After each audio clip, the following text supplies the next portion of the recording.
اللہ اکبر۔ ام المومنین خدیجۃ الکبریٰ سلام اللہ علیہا کے 2 بچے دوزخ میں جائیں گے، مگر کیوں؟ اور آدم علیہ السلام نے اپنی زندگی کے 40 سال داؤد علیہ السلام کو کب اور کیسے دیے؟ تو آئیے جانتے ہیں۔ قرآن و سنت کی روشنی میں مشکات المصابیح تقدیر کا بیان فصل 2 کی آج دوسری نشست ہے، اور احادیث مبارکہ نمبر ہے 101۔ بسم اللہ الرحمن الرحیم۔ اللہم صلی علی محمد وعلی آل سیدنا و مولانا محمد وبارک وسلم وصلی علیہ۔ حضرت عائشہ رضی اللہ تعالی عنہ سے روایت ہے، فرمایا رسول اللہ صلی اللہ علیہ وسلم نے کہ 6 قسم کے آدمی ہیں جن پر میں لعنت کرتا ہوں، اور خدا نے بھی ان پر لعنت کی ہے، اور ہر نبی کی دعا قبول ہوئی ہے۔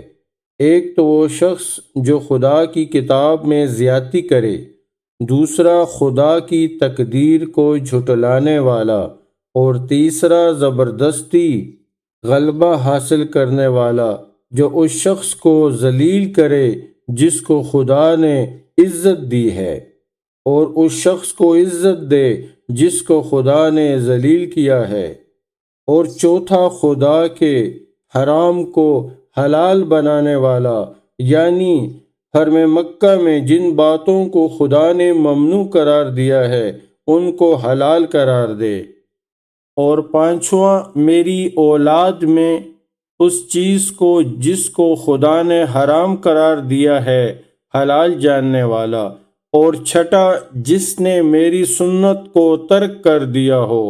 رواہ بہقی۔ اللہم صلی علی محمد وعلی آل محمد۔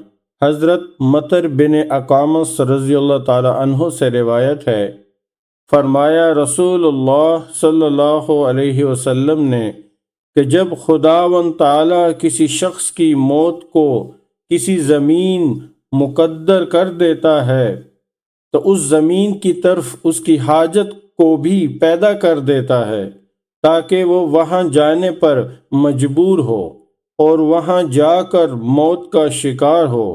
رواہ احمد ترمذی۔ اللہم صلی علی محمد وعلی آل محمد۔ حضرت عائشہ رضی اللہ تعالی عنہا فرماتی ہیں کہ میں نے ایک مرتبہ رسول اللہ صلی اللہ علیہ وسلم سے پوچھا، یا رسول اللہ، مومنوں کی اولاد کا کیا حکم ہے؟ فرمایا وہ اپنے باپوں کے تابع ہیں۔ میں نے عرض کیا، یا رسول اللہ، عمل کے بغیر؟ آپ نے فرمایا، اللہ بہتر جانتا ہے۔ جو یہ بچے کرنے والے تھے۔ پھر میں نے عرض کیا، مشرکوں کے بچوں کا کیا حکم ہے؟ آپ نے فرمایا، وہ بھی اپنے باپوں کے تابع ہیں۔ میں نے عرض کیا، کسی عمل کے بغیر؟ آپ نے فرمایا، خدا خوب جانتا ہے جو کچھ وہ کرنے والے تھے۔ رواہ ابی داؤد۔ اللہم صلی علی محمد وعلی آل محمد۔ حضرت ابن مسعود رضی اللہ تعالی عنہ سے روایت ہے، فرمایا رسول اللہ صلی اللہ علیہ وسلم نے کہ زندہ بچہ کو گاڑنے والی عورت اور وہ جس کو گاڑا گیا دونوں دوزخ میں ہیں۔ رواہ ابی داؤد۔ اللہم صلی علی محمد وعلی آل محمد۔ تقدیر کے بیان کی فصل سوم، جو کہ شروع ہوتی ہے حدیث مبارکہ نمبر 105 سے۔ اللہم صلی علی محمد وعلی آل محمد۔ حضرت ابو درداء رضی اللہ تعالی عنہ سے روایت ہے، فرمایا رسول اللہ صلی اللہ علیہ وسلم نے کہ خداوند تعالی نے اپنے ہر ایک بندے کے متعلق 5 باتوں سے فراغت حاصل کر لی ہے، یعنی ان 5 باتوں کو اس کی تقدیر میں لکھ چکا ہے۔ اس کی موت یعنی عمر، اس کا نیک و بد عمل، اس کے رہنے کی جگہ، اس کی واپسی کی جگہ، اور اس کا رزق۔ رواہ احمد۔ اللہم صلی علی محمد وعلی آل محمد۔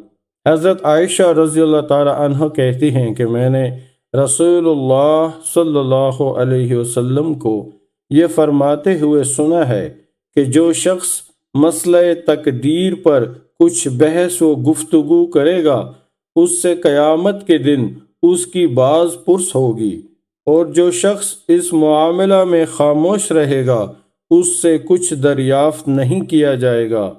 رواہ ابن ماجہ۔ اللہم صلی علی محمد وعلی آل محمد۔ ابن دیلمی رضی اللہ تعالی عنہ کہتے ہیں کہ میں ابی ابن کعب کی خدمت میں حاضر ہوا اور ان سے کہا کہ تقدیر کے متعلق میرے دل میں کچھ شبہات پیدا ہوئے ہیں، تم کوئی حدیث بیان کرو تاکہ اس کو سن کر شاید میرے شبہات دور ہو جائیں۔ انہوں نے کہا کہ اگر خداوند تعالی آسمان والوں اور زمین والوں کو عذاب میں مبتلا کر دے تو وہ ان پر کسی طرح کا ظلم کرنے والا نہیں ہے، اور اگر وہ ان پر رحم کرے تو اس کی رحمت ان کے اعمال سے ہر حال بہتر و برتر ہوگی۔ اگر تو احد پہاڑ کے برابر بھی خدا کی راہ میں سونا خرچ کرے تو تیرا یہ عمل خیر اس وقت تک خدا کے ہاں قبول نہ ہوگا جب تک کہ تو تقدیر پر کامل اعتقاد و ایمان نہ رکھے، اور تو اس بات کو اچھی طرح سمجھ لے کہ جو کچھ تجھ کو پہنچا ہے وہ رکنے اور خطا کرنے والا نہ تھا، یعنی تجھ کو ضرور اس سے دوچار ہونا تھا، اور جو چیز کے تجھ کو نہ پہنچنے والی تھی وہ ہرگز ہرگز تجھ کو نہ پہنچتی، یعنی جو کچھ تجھ کو حاصل ہو وہ تیری سعی کا نتیجہ نہیں تھا بلکہ مقدر میں اسی طرح تھا، اور جو چیز تجھ کو نہیں ملی وہ تیری کوشش سے بھی تجھ کو نہ ملتی، اس لیے کہ تقدیر الہی یوں ہی تھی۔ اگر تو اس اعتقاد کے خلاف اعتقاد رکھے گا، یعنی تقدیر الہی پر تیرا کامل اعتقاد نہ ہوگا اور اس حالت میں تو مر جائے گا تو یقیناً دوزخ میں جائے گا۔ ابن دیلمی کہتے ہیں کہ ابی بن کعب کا یہ بیان سن کر میں عبداللہ بن مسعود کے پاس پہنچا، انہوں نے بھی یہی بیان کیا۔ پھر حذیفہ بن الیمان کے پاس گیا، انہوں نے بھی ایسا ہی کہا۔ پھر میں زید بن ثابت کے پاس گیا، انہوں نے اسی قسم کی حدیث کو رسول اللہ صلی اللہ علیہ وسلم سے روایت کیا۔ رواہ احمد، ابی داؤد، ابن ماجہ۔ اللہم صلی علی محمد وعلی آل محمد۔ حضرت نافع رضی اللہ تعالی عنہ بیان کرتے ہیں کہ ایک شخص نے ابن عمر کے پاس آ کر کہا کہ فلاں شخص نے آپ کو سلام کہا ہے۔ ابن عمر نے کہا کہ مجھ کو یہ خبر پہنچی ہے کہ اس شخص نے دین میں کوئی نئی بات نکالی ہے، اگر واقعی اس نے ایسا کیا ہے تو میری طرف سے تو اس کے سلام کا جواب نہ پہنچا، اس لیے کہ میں نے رسول اللہ صلی اللہ علیہ وسلم کو یہ فرماتے سنا ہے کہ میری امت میں سے، یا یہ فرمایا کہ اس امت میں سے خسف و مسخ یا قذف ان لوگوں کو ہوگا جو تقدیر کے منکر ہوں گے۔ خسف زمین میں دھنس جانا، مسخ صورتیں بدل جانا، اور قذف سنگباری۔ ترمذی، ابی داؤد، ابن ماجہ اور ترمذی نے لکھا ہے کہ یہ حدیث حسن، صحیح اور غریب ہے۔ اللہم صلی علی محمد وعلی آل محمد۔ حضرت علی رضی اللہ تعالی عنہ کا بیان ہے کہ جناب خدیجہ رضی اللہ تعالی عنہ زوجہ نبی صلی اللہ علیہ وسلم نے نبی صلی اللہ علیہ وسلم سے اپنے ان 2 بچوں کے متعلق پوچھا جو ایام جاہلیت میں اسلام سے پہلے مر گئے تھے۔ رسول اللہ صلی اللہ علیہ وسلم نے فرمایا کہ وہ دونوں دوزخ میں ہیں۔ حضرت علی فرماتے ہیں کہ جب آن حضرت نے دیکھا کہ یہ سن کر جناب ختیجہ رضی اللہ تعالی عنہ کا چہرے کا رنگ تبدیل ہو گیا ہے اور وہ رنجیدہ سی ہیں، تو آپ نے فرمایا اگر تم ان کے ٹھکانے اور ان کے حال دیکھو تو تم کو ان سے نفرت ہو جائے۔ یہ سن کر جناب ختیجہ رضی اللہ تعالی عنہ نے عرض کیا، یا رسول اللہ، اور میری وہ اولاد جو آپ سے ہوئی ہے یعنی قاسم اور عبداللہ؟ آپ نے فرمایا وہ جنت میں ہیں۔ اس کے بعد رسول اللہ صلی اللہ علیہ وسلم نے یہ فرمایا کہ مومنین اور ان کی اولاد جنت میں ہے اور مشرکین اور ان کی اولاد دوزخ میں ہیں۔ اس کے بعد رسول خدا صلی اللہ علیہ وسلم نے یہ آیت پڑھی، والذین آمنوا واتبعتہم ذریتہم، یعنی جو لوگ ایمان لائے اور ان کی اولاد نے ان کی اطاعت کی ہے ان کو انہی کے ساتھ رکھیں گے۔ رواہ احمد۔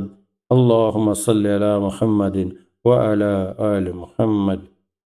حضرت ابو ہریرہ رضی اللہ تعالی عنہ کہتے ہیں، فرمایا رسول اللہ صلی اللہ علیہ وسلم نے کہ خداوند تعالی نے جب آدم کو پیدا کیا تو اس کی پشت پر ہاتھ پھیرا، پھر اس کی پشت سے وہ تمام جانیں نکل پڑیں جن کو آدم علیہ السلام کی اولاد میں خداوند بزرگ و برتر قیامت تک پیدا کرنے والا تھا۔